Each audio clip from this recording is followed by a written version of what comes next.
Are you in love? Huh? Are you in love with anybody in your life presently? You, myself. Day in the life. Let's see if you I love really me try. somebody. Turn off the.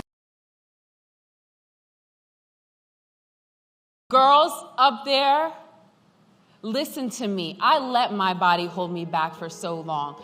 Don't let your body hold you back. Don't let your body insecurities hold you back from doing anything that you want to do. This isn't just for me. This is for the girl who got into a bikini the first time this year, the mother who just had a child and she's embracing her stretch marks on her stomach.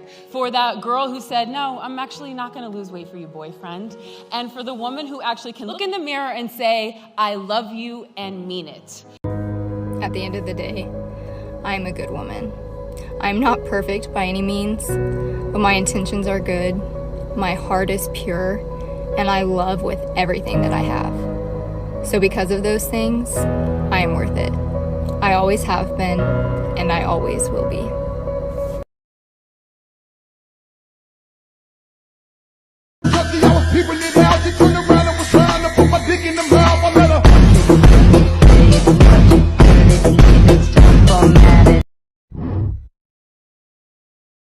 I literally cried when I read this. The only place to find happiness is in the present because that's the only place it truly exists. Trying to find happiness by focusing on what could or might happen in the future is actually a process of dissociation. Practice arriving into today by focusing on taking life one day at a time and doing the most with what you have in front of you currently. There's a fine balance between living for the moment and taking care of your future self.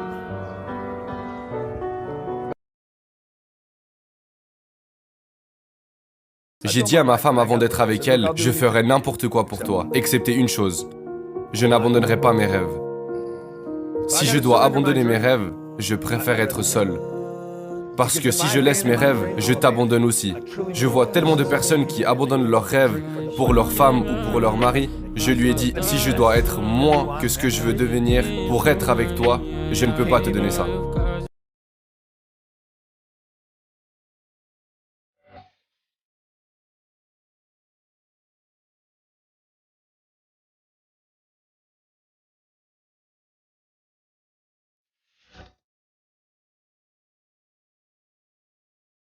I think the hardest thing about this self-love journey is reminding yourself that it's okay to be alone.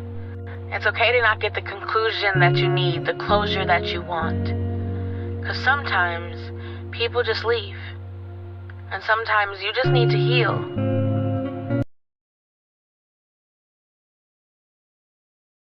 When I said, ooh, I'm blinded by the lights. No, I can sleep until I feel. I hope you're happy, but don't be happier. But I guess you look happier, you do. My friends told me one day. Here's the thing, one day you're gonna meet the happiest version of yourself, and it's all gonna be so damn worth it.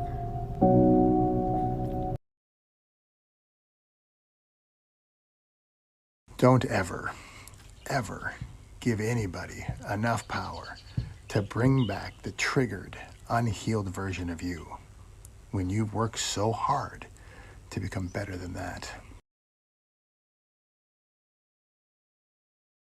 You will never succeed more than you fail. That's not how it works. You know why? Because failure is a wonderful teacher. It's the only way to learn. You have to fail. Failure is a part of the process to becoming successful. I tell people this all the time. Michael Jordan, the greatest basketball player in the world, he took 946 game-winning shots. 946 times since he was in high school, the ball has been in his hand to take the game-winning shot with no time on the clock. He has only made 146 of those. He has missed over 700 times, but he has made 146. You know what they write about? When he make it. They write about when you make it. So guess what? When you get through failing, All you gotta do is make one. Shit, who you know that gets it right all the time? That's impossible. You have to fail. Matter of fact, when you fail, be glad about it. Every time you fail, you're one step closer. Sometimes self-love and self-care and taking care of yourself means ordering a little bit way too much of sushi and just planning your fat badonkadonk on the couch and doing absolutely nothing.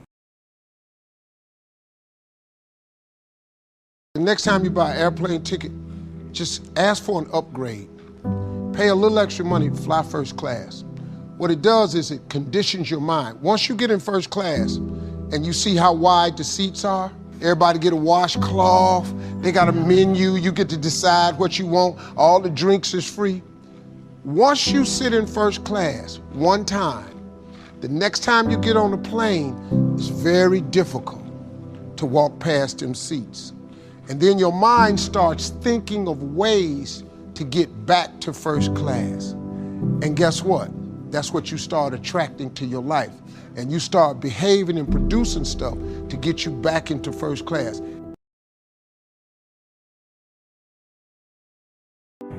So the goal was to be the first one at breakfast.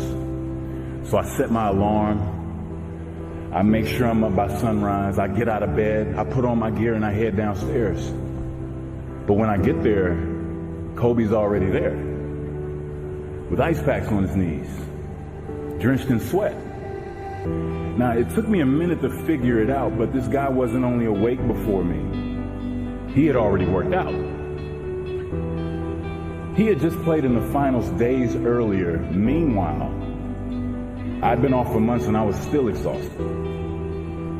What he had done that morning was incomprehensible to me. That dedication he had only days after falling short of an NBA championship. That taught me something I've never forgotten. Legends aren't defined by their successes.